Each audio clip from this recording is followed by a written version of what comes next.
So you want to start calisthenics at home. No gym, no weights, just you, the floor, and the version of yourself you're trying to build. Good.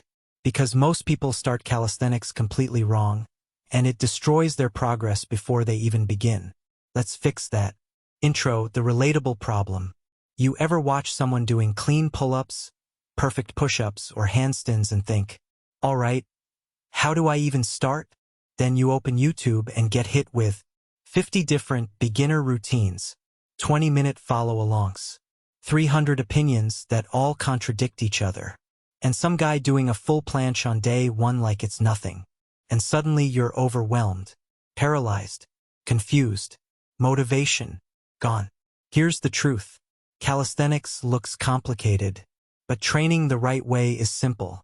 You just need a blueprint, a direction, a way to avoid the mistakes that every beginner makes.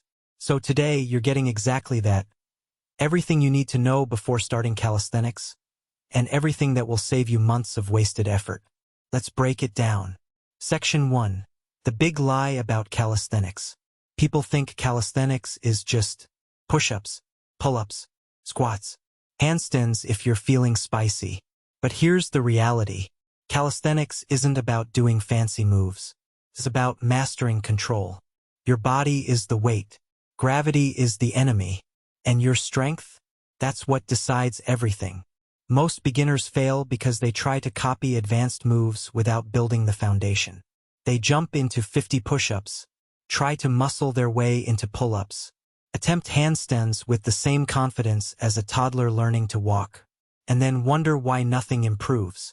Bottom line, calisthenics rewards patience, progressions, and clean form, not ego. Section 2. The real starting line, not what you think. Everyone wants to begin with the cool stuff. But before you get flashy, you need the big four. 1. Push. Push-ups, incline push-ups, slow eccentrics. 2. Pull. Australian rows, doorway rows, negatives. 3. Legs. Squats, lunges, step-ups, explosive variations. For core, hollow body holds, planks, leg raises. These aren't optional. These are the foundation of every single impressive calisthenics skill you've ever seen. Front lever, hollow body, muscle up, push plus pull. Handstand, strong core plus strong shoulders. If you skip the basics, the advanced stuff will expose you instantly. Section 3. The beginner mistake that destroys your gains. Let me guess, you want fast results. You want to see your body change, get stronger, get leaner, perform better, so you train every day. And 2 weeks later, you're sore, tired, stuck, and confused. Here's the truth nobody wants to hear. Calisthenics isn't about intensity. It's about consistency. You don't need to train 7 days a week. You don't even need to train 6. You need structure, a plan that allows recovery and progress. Because your body doesn't grow while training. It grows while recovering. So if you're thinking more is better, stop. More is not better. Better is better. Section 4. Your real home setup. You don't need much. People think they need rings, a pull-up bar, parallettes, mats, straps, blocks. Relax. Here's what you actually need to start calisthenics at home. 1. The floor. Push-ups, core work, mobility. The floor is your gym. 2. A table or sturdy bar for rows. Australian rows are your pull-up substitute until you build pulling strength. 3. A wall. For handstands, wall walks, vertical pushing strength. That's it. Everything else is optional. Useful, yes, but not necessary. The best calisthenics athletes didn't start with equipment. They started with their body. You can too. Section 5. The only progression system you need. This is where most beginners get lost. They do random reps, random exercises, random routines, and never improve. Here's the simple progression system that always works. Step 1. Find your starting point. If you can't do push-ups, incline push-ups. If you can't do rows, more incline, higher angle.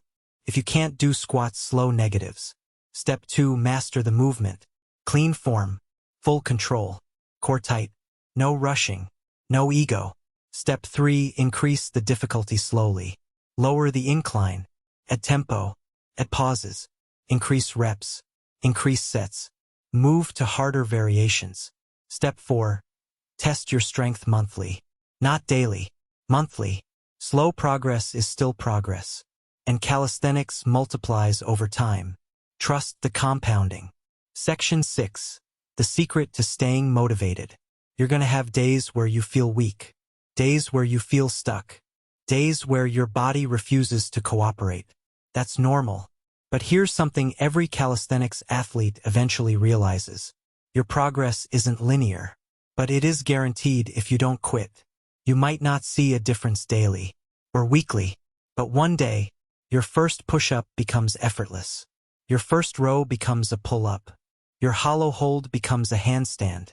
And before you know it, you're doing things you once thought were impossible.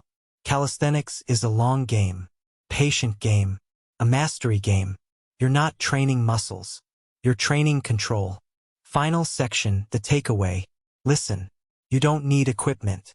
You don't need a gym. You don't need perfect conditions. You don't need to wait. You just need your body, your consistency, and your commitment to improving one small step at a time. Start with the basics. Build your foundation. Follow progressions. Stay consistent. And your body will transform on your terms. You're not just starting calisthenics. You're building a different version of yourself. One rep at a time. Stay sharp. Stay disciplined. And I'll see you in the next one.